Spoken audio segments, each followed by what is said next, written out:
Good morning again, New Brunswick. This is Charlie Cradaville, and this is the New Brunswick Today Show Special Election Edition.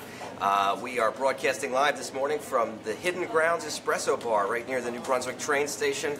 Come on by, say hi, and have a cup of the best coffee in town. Thanks to Hidden Grounds for hosting these interviews. We'll be back this weekend with more, but right now we've got a special guest. He wants to be your next Assemblyman, Mr. Robert Quinn. Thanks for joining us this morning. Thank you for having me, Charlie. Of course. So you are running to be one of 80 members in the Assembly.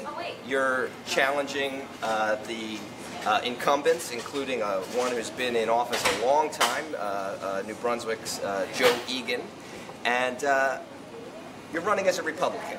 So, got to start out with the first, right off the bat. What are your views on the president? Should he be impeached and removed from office? Well, see, Charlie, I think we've heard impeachment referred to for the last 3 presidents, right?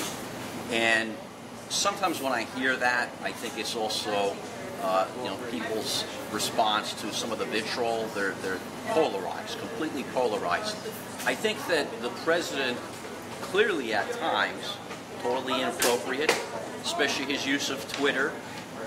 His commentary to speak off the cuff, inappropriate as well. Some of his policies, social policies, I find offensive, such as this Muslim ban. He may be able to say things like, well, I didn't mean that, but all of us are sitting here listening, and I find it offensive. Realistically, we want to prevent the terrorists, but it's a very difficult way to approach it on how to prevent the terrorists from coming into this country. So I think that I will challenge anyone that I perceive going against the will of the public, regardless of the party. I will do that, and historically I have both pre-candidacy and now during my candidacy for the last 18 months. Okay. And now you actually, if you win, you'll have an interesting position to be in, because in the New Jersey Assembly, you do have the power to impeach not the president, but the governor and other state officials. And in fact, it's kind of a quirky thing, but you're able to impeach a governor up to 2 years after he leaves office. So I don't know if you've given any thought to this, but would you be up for impeaching Chris Christie? I think when Mr. Christie is gone from office, we may not be thinking any more of him. Has he done something requiring impeachment? The issue with the traffic, certainly offensive, but he did not get flagged for that by the court system. So I'm not quite sure if you'll be able to find something that you would on that. I do believe that we saw in Beachgate that there is a sense of a lame duck, right? Sure. Atmosphere in there. And for all of us, it's a sense that we are not represented by office, both by the governor and to a degree by the legislature. Okay. And so, like the other Republicans running for these statewide offices this year, it's your first time running for anything, right? Yes. What made you want to do that? What made you want to be in the New Jersey Assembly? What's your background? How'd you get to this point in your life? So, so first I should start with my background. So I am a father of 2. Okay, I am an operations director in the data center and disaster recovery industry. So I have over 20 years experience writing policy, process, and procedure, managing people, assisting customers with their business continuity plan, and just getting them up and running after a disaster, whether that is man-made or natural. And so that gives me certainly the background to be in the legislature. Now, why I'm running, 2 years back, I did give speeches on Common Core and Park, their negative impact to my children and to vulnerable children. Also spoke about some of the Title I districts and our state's lack of progress for the children there. So you got involved on education issues first? Yes, certainly, because I'm a father and this is my children's most important learning time. And so I did get involved. I was in the same room with people of both parties and different mindsets. And I learned a tremendous amount from that. At the time, actually, 2 years ago, there was some thought and questions whether they wanted me to run. And, I thought about it, there wasn't sufficient time, and I was in the midst of that. That was very important. So I waited. So now I've had 2 years to prepare for it. Now, some people have said, well, if you don't win, run for a lower office. But honestly, the only reason that I am running is to make this change with the Common Core and Park. I have no ambition for some of these other roles, and I did not think of it, honestly, running for office until this came up with the Common Core Park. So tell folks a little more about what your position is, what you would do if elected when it comes to Common Core being sort of a set of guidelines for education, and Park being the standardized testing that has proven to be so controversial. Sure. So as the public will note on our website, QuinnForAssembly.com, my education advisor is Dr. Sandra Stotsky. She's nationally renowned. She was on the committee to help define the Common Core standards, and she would not sign off on that. Now, if I am elected, I would be able to write the bill to remove Common Core. What you make New Jersey a state where those standards don't apply. Right. Now, you will hear in the media sometimes that Common Core is not in New Jersey. What's happened is they've made little tweaks and adjustments to rebrand it, but it's still aligned with Common Core. Okay, so what we could do is we could replace that with the standards that were in place in either Massachusetts or California or Colorado prior to the implementation of Common Core. That we showed improvement in those states in the children that needed improvement in the socioeconomic differences between the students that we're trying to aim for with those standards. Now, the PARC test, which has been implemented for each of the grades from 3 and up, it's not necessary to measure against international standards by taking that test annually. If you'd like to have a test, you can have a test to measure against international standards. You can do that in 4th, 8th, and 12th grades. And we do have a means of implementing a test that would do that, that would not have some of the big money influences, such as Mr. Gates, in our testing system. But that could all be implemented should I accede to office, and Dr. Sastry would help me write the bill. Okay, so you, to be clear, you don't want to end standardized testing, but you want to get rid of the PARC standardized testing. We could reduce the standardized testing so that we're not focused so much every single year on testing, right? But we could still measure against international standards with testing without hurting vulnerable children. So that's children that are poor, learning disabilities, ESL. All of them have been devastated by this. And this specific concern has not been raised by any of these politicians, regardless of party. And I will say this is, some of that may be the influence of big money. Some of it also may be they just honestly don't understand, they can't relate to what the common person is going through. And I'm a middle-class dad, okay? I'm just fighting for my kids. I've gone to bat here for one election, and I would like to have that represented in the legislature because it is a real, true, and valid concern. So, there's on the same ballot as you, the election for governor. Chris Christie's lieutenant governor is representing your party on the ballot and running against a bunch of other candidates, including a Democrat. Are you supporting Lieutenant Governor Guadagno? Do you have a horse in the race? So I'm going to say this, Charlie. The public should understand that I'm a little rebellious. Okay, so I want the public to decide who they're going to elect for governor. I will give you some feedback on both of those candidates, but I want you to have a free and clear conscience and don't feel like I influence the public in making a decision for governor because it's a very important decision. So you're not making an endorsement? I will not make an endorsement, and I don't think that it would be fair to the public. As I have shown, I reach in both directions across the aisle because you're my people, and I'm a very fair person, and I want you to make a judgment on it. But I will give you feedback, and I will say that when I look at Mr. Murphy, he's a tremendous amount of money. I wonder whether he thinks he's a Republican. I'm not sure. I would also say that he's talked a tremendous amount about how bad New Jersey is, right? Issues with New Jersey, right?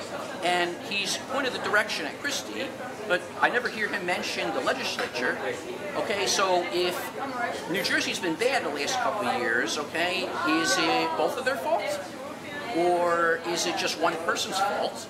Okay, that would be one fair criticism of Mr. Murphy.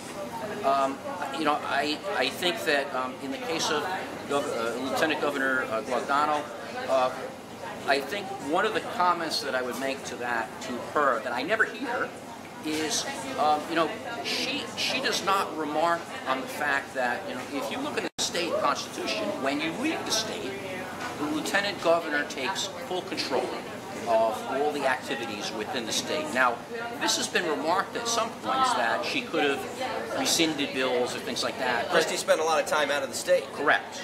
And I would just note that, you know, despite him spending all that time out of the state still ran. Things operated, you know, as they should, and I don't quite hear her mention that. And maybe that's, she doesn't want to give herself a pat on the back, or maybe people don't think of that, but she does have that experience that she's run the state. Now, you look at her background, it's difficult for us to quite say where she stands on the positions there, you know, especially looking at, you know, her positioning in there. I don't think for somebody to say, for her to majorly challenge Christie as lieutenant governor, you're an auxiliary role in that, so I don't quite get that. That's, you know, doesn't quite make sense to me. Do you expect them to be totally opposite of their governor? No, they're just supposed to assist them administratively with whatever they're doing. Are they compliant with what they're doing? That might be a fair criticism to make, but as I mentioned to you, I'm a very reasonable person. The public needs to, you know, evaluate.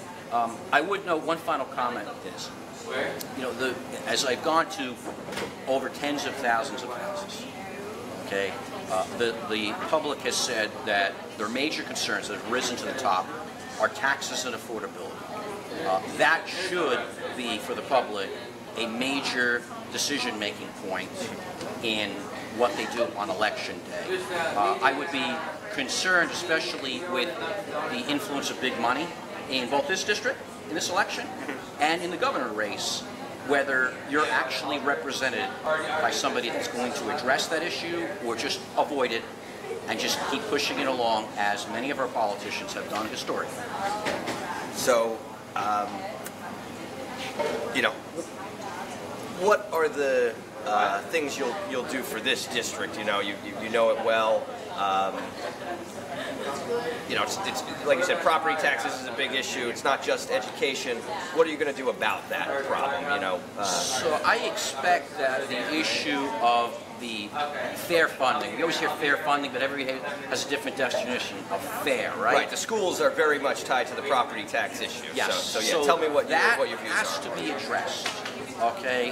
One of your prior people that was interviewing here mentioned the issue of Hoboken, right? And so we certainly have districts that are excessively funded that need to be addressed. You also have issues, though, even if you tinker with that formula, where monies have been going into the district and they're ineffectively being used. Okay, so because of those Common Core speeches, I do have supporters in our Title I districts around the state, Newark, Camden, Patterson, and beyond. And what they tell me is that the money is going into these districts and is not being effectively used. It's wasted away, right? Yeah. Wasted. In some cases, even people that I met door knocking said, I can buy Band-Aids, but they can't buy books. Okay, now the public would know that we gave some, I personally, out of my own money, I gave some books to a school in Newark back in April from a friend that I met during Common Core. But I kind of remarked at the time, I was like, why do we have any children in our state that want to learn and they don't have books? And I do know that there are many other schools that don't have the books, and why are we as taxpayers sending our money into these districts and not seeing results? And that has to be addressed. I would say this is, you can talk all of it you want about fair funding.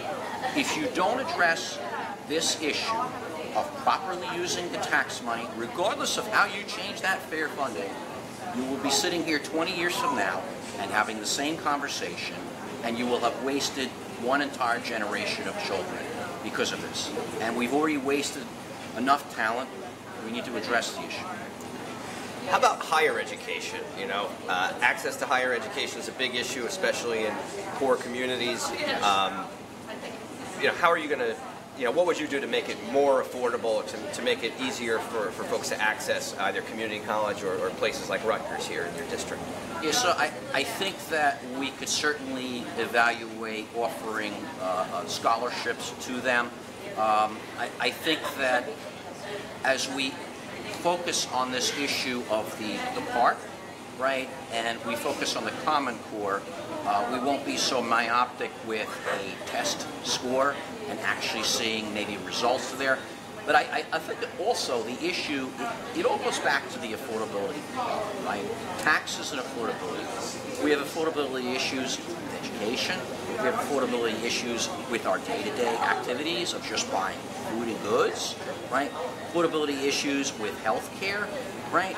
And I do believe that, you know, these are major issues that I do need to focus on and address. Nationally, we see some tinkering around with our health care plan, and I'm just going to say publicly, I don't agree with trying to eliminate something when you don't have a plan. Yeah, that is you insist on a replacement. Yeah. Well, no, I would not insist on a replacement. If you even entertained the idea of replacement, where's the plan? Okay, I want to see the plan. Look, I'm a manager. If you're going to counter me, show me what your plan is. And there's been a number of years, I don't see a plan, and so I don't know what I'm seeing nationally, but I don't like it. Right. Right. We need to see some results. That would have, you know, been one approach, right? If you think that you can reduce those costs, but certainly what was in place, at least for New Jersey, was having an effect to meet the needs for the poor, for the healthcare. Yes. So what, on just those two issues, you said affordability. So what do you think about raising the minimum wage, and what do you think about a single-payer healthcare system? Do you support either of those? Or? So I think so two issues. So the minimum wage, I think the concern I have on that is the voices that we hear on that nationally do have a real, true, and valid concern in that they find themselves in that role, stuck, and they're not able to move out of it, okay? So that is a symptom of a bigger problem, and the problem is that they are not able to move out of that role into the new job, right? If we actually had competition, what would happen is that those wages would be forced to rise, but they haven't, because we have a flat economy, and you know, because of that, that's what we're seeing. So I would be concerned with raising it in that I believe it will further force the small businesses to automate, as we have seen already. I think that the small businesses are going to think to themselves, you know, if it's $15, I'm going to go get somebody that's college educated to do that job. Right? So those are two concerns. If you move it up, I think that the small businesses may actually just remove those individuals. So you think it could backfire? I think it certainly will. And I think there's examples throughout the United States where it was moved up and then they had to back it off. How about single payer? So the issue is single payer. Look, we want everybody to have health care, and I think that's very important. I think the question I have in my mind is, can we afford it? Okay? I genuinely want to see people be able to get the health care that we need. How do we get from point A to point B? And I think it's easy for somebody to say, here you go, here's your new red bike with the tassels on it. Okay? But what about sitting down at the dinner table like the rest of us? How are you going to afford it? You can't afford everything that you want on your list, but we do need to offer something and try to continue to make strides to get health care to the people that absolutely need it. Okay. Now, big issue in this election, for better or worse, is immigration and so-called sanctuary policies. Where do you come down on that? I know a lot of people in Middlesex County, a lot of people in your district have strong feelings about it, really care what the candidates think. What do you think about sanctuary policy? So the public may have heard some prior commentary on this, and my wife is a naturalized immigrant. She waited 15 years to come to this country, filled out all the paperwork, paid all the money. She waited that period of time.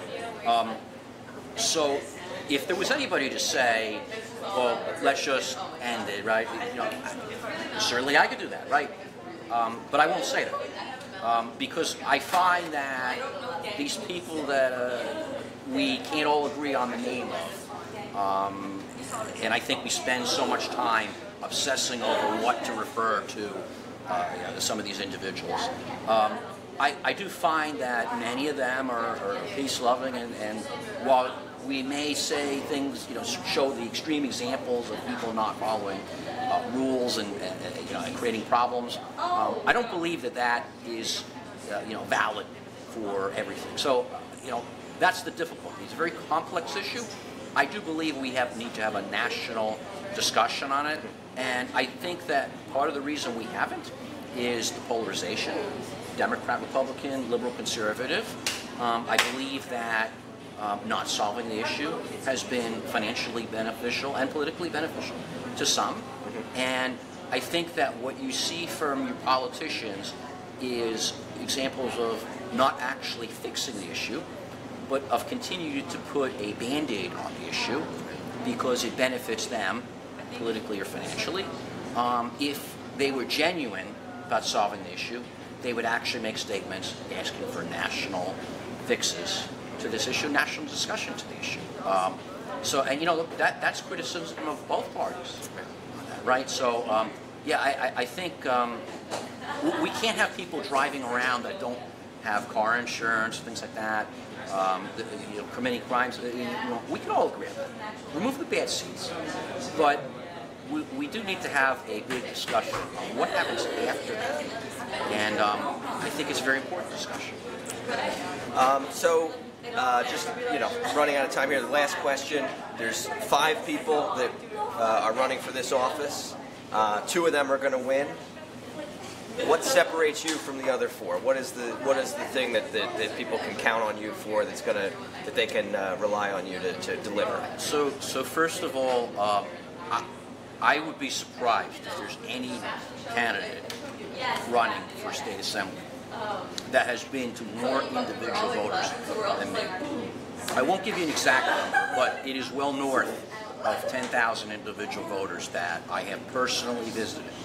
And so if they had a door hanger in this district, most likely that was dropped by me at their house because I care about them. And I've been everywhere. I've been to mansions, I've been middle class, and I've been in the poor districts because I genuinely care about the voters. I'm middle class.